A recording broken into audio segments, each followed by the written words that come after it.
आदाब दोस्तों, मेरा नाम है तसनीफ़ हैदर और इस सीरीज़ में हम मुशायरों के इतिहास पर बात करेंगे। कोशिश करेंगे कि दुनिया भर में और ख़ास तौर पर हिंदुस्तान में मुशायरों की लंबी चौड़ी रिवायत को ठीक से समझने की कोशिश करें। आप सीरीज़ से जुड़िए और शायरी को पसंद करने वाले दोस्तों के साथ इस वीडियो को ज़रूर शेयर कीजिए। और शुरुआत करने से पहले आपसे दरख्वास्त है कि चैनल को सब्सक्राइब ज़रूर कीजिए और बेल आइकन दबाना भी मत भूलिए, ताकि इस सीरीज़ से जुड़े दूसरे वीडियोस और अदब की दुनिया के और भी तमाम किस्से कहानियाँ आप तक पहुँचते रहें। शुक्रिया। अब चलते हैं आज के वीडियो की तरफ। उर्दू के एक स्कॉलर अली जव्वाद ज़ैदी ने एक किताब तारीख़ मुशायरा लिखी थी, जो कि पहली बार 1989 में पब्लिश हुई थी।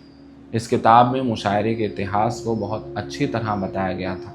हम भी अपनी मुशायरे से जुड़ी सभी वीडियोस को इसी किताब के ज़रिए तैयार करेंगे, ताकि आपको ऑथेंटिक सोर्स के ज़रिए बात पता चले।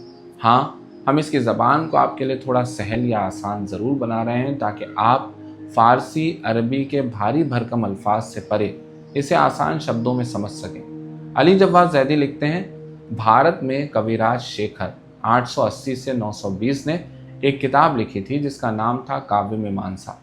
उसके एक चैप्टर में हमें ऐसी कुछ बैठकों का जिक्र मिलता है जिनमें राजशेखर शायरों के बारे में बात करते हैं। वो लिखते हैं कि शायर के लिए यह ज़रूरी है कि वो हर तरह का इल्म हासिल करे, दूसरे आर्ट फॉर्म्स के बारे में भी अच्छी खासी खबर रखता हो, उसकी ज़बान साफ़ सुथरी हो, वो किरदार का भी अच्छा इंसान हो, उसका मकान साफ़ सुथरा हो और हर मौसम के हिसाब से आरामदेह भी। उसके नौकर अपभ्रंश में बातें करें और घर वाले और घर वालियाँ संस्कृत के साथ साथ प्राकृत भी जानते हों। उसके दोस्त भी भाषाओं के जानकार होने चाहिए। लिखने की ज़रूरी चीज़ें जैसे खरिया, कलम दवात, भोजपत्र सब उसके आसपास हों। वो अपनी अधूरी कविताएं दूसरों को न सुनाता फिरे और उसका दिन भर का समय 4 हिस्सों में बटा हुआ हो। सुबह को पूजा पाठ करे, फिर पढ़ाई, दोपहर के करीब नहा धोकर खाए, खाने के बाद शायरी की बैठक हो, जहाँ उसके साथ साथ दूसरे दोस्तों की शायरी पर भी बात हो, उनकी जांच परख हो और अच्छी बुरी बातें उन पर की जा सकें, ताकि वो अपनी रचनाओं में या अपनी शायरी में थोड़ी बेहतरी ला सकें। इससे पता चलता है कि 9वीं सदी तक आते आते हिंदुस्तान में शायराना बैठकों, या जिसे उर्दू में नशिस्त कहा जाता है, उनका आगाज़ हो चुका था। शायर कौन लोग होंगे, वो किन उसूलों पर शायरी करेंगे और उनके लिए क्या क्या चीज़ें ज़रूरी हैं, ये सब बातें बाकायदा एक किताब में दर्ज की जा रही थी। इससे पहले जो किताबें लिखी गईं, जैसे वात्सायन की कामसूत्र या कौटिल्य की अर्थशास्त्र, उनमें या तो आम लोगों की ज़िंदगी के रोज़मर्रा के काम धाम, ढंग या तौर तरीके बताए गए, या फिर राजाओं के राजपाट से जुड़े हुए उसूलों को बयान किया गया। लेकिन अब शायरों के बारे में भी किताबें लिखी जा रही थी। अली जव्वाद ज़ैदी बताते हैं कि राजशेखर ने इसी किताब में राजाओं के दरबारों में होने वाले मुशायरों या कवि सम्मेलनों का बहुत विस्तार से जिक्र किया है। वो राजाओं को ये मशवरा भी देते हैं कि उन्हें ब्रह्म सभा का आयोजन करना चाहिए, ताकि शायरों की काबिलियत का इम्तिहान लिया जा सके। इससे पहले ब्रह्म सभाएं एक तरह का धार्मिक आयोजन हुआ करती थी, मगर राजशेखर के हिसाब से उनमें उस वक्त के बड़े स्कॉलर्स, शायर, ग्रामेरियंस, रेटरेशियंस को एक जगह जमा कराकर उनके बीच में डिबेट कराई जाती या शायरी का मुकाबला, और इस तरह उनकी अहमियत का पता लगाया जाता। ऐसे मुकाबलों में उस ज़माने के मशहूर शायर पाणिनि, पिंगल, वररुचि, भारवी, कालिदास, पतंजलि सभी को बुलाया जाता था। इसी से पता चलता है कि राज दरबारों में शायरों को कितनी इज्जत दी जाती थी। राजशेखर के हिसाब से शायर के लिए बहुत ज़रूरी है कि उसकी अच्छी हैसियत हो, वो एक अमीर घराने का इंसान हो, उसके मकान में आराम और राहत की सभी चीज़ें हों, कमरों की बनावट उम्दा हो, एक बाग हो, बेहतरीन बाथरूम हो, हंस और चकोर जैसे परिंदे उसके पास हों, सवारी के लिए पालकी हो, काम के लिए नौकर हो, पढ़ने का कमरा अलग हो, जहाँ ऐसी शायराना बैठकें भी कराई जा सकें। इससे हम समझ सकते हैं कि राजशेखर ने जिस शायर की तस्वीर उतारी है, वो दरबारों से जुड़ा हुआ एक ऐसा शख्स है जिसके पास खूब दौलत हो। दूसरी तरफ वो अपनी किताब के ज़रिए उस समय के राजाओं को भी ये बताना चाहते हैं कि शायरों को कम से कम इतनी सहूलतें तो मिलनी ही चाहिए। देखा जाए तो दरबार से जुड़े शायराना निज़ाम का ख्याल ऐसे लोगों को अलग थलग कर देता है, जो कि शायरी करना तो जानते हों, लेकिन जिनके पास अच्छी खासी दौलत या कोई दरबारी रसूख ना हो। इस बात से हमें उर्दू के ही 2 अलग वक्तों के 2 अलग शायर याद आते हैं। जैसे कि सौदा और मीर को देखें तो दोनों की जिंदगी में सौदा मीर से ज्यादा दरबारों से जुड़े रहे। उनके पास दौलत, अच्छा घर, नौकर चाकर और दूसरे सारे आराम भी मौजूद थे, जबकि मीर तकी मीर की जिंदगी का एक बड़ा हिस्सा गरीबी, परेशान हाली, भाग दौड़ में गुजरा।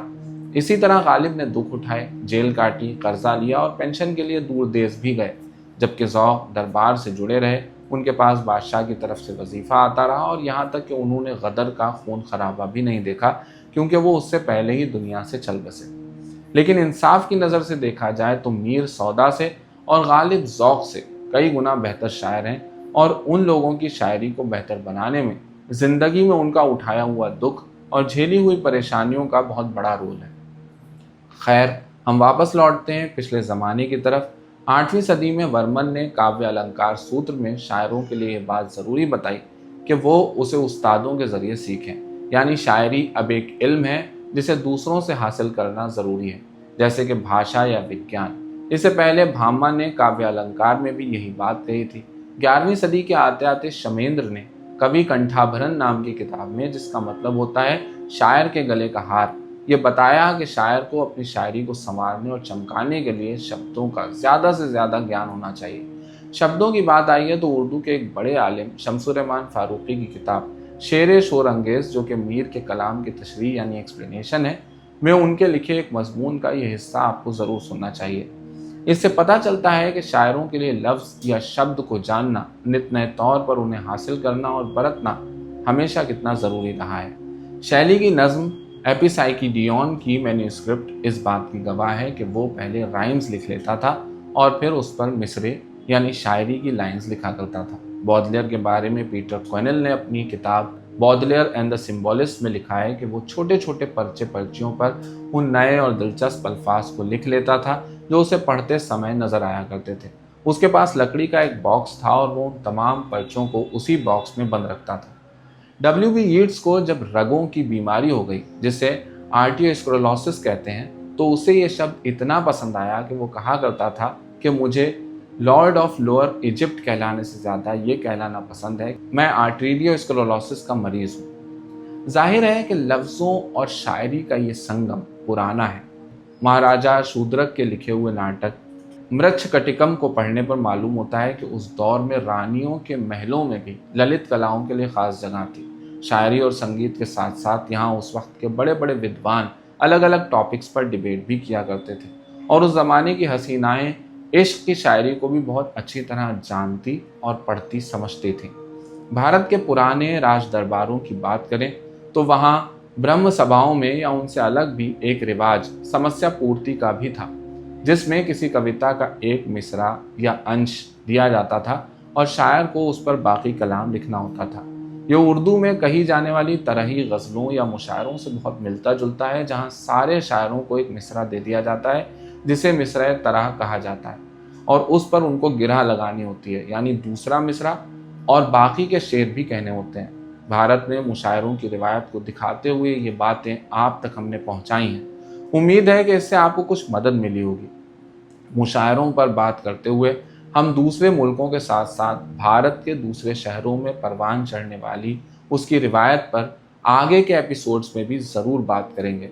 अगर आप रोज़ाना अदबी दुनिया पर उर्दू की एक नायाब कहानी सुनना चाहते हैं जो आम तौर पर आपको आसानी से कहीं और न मिले, तो आप ज्वाइन बटन दबाकर हमारी मेंबरशिप ले सकते हैं। ये मेंबरशिप 90 रुपए से भी कम की है और इससे आप महीने में कई बेहतरीन कहानियाँ सुन सकेंगे।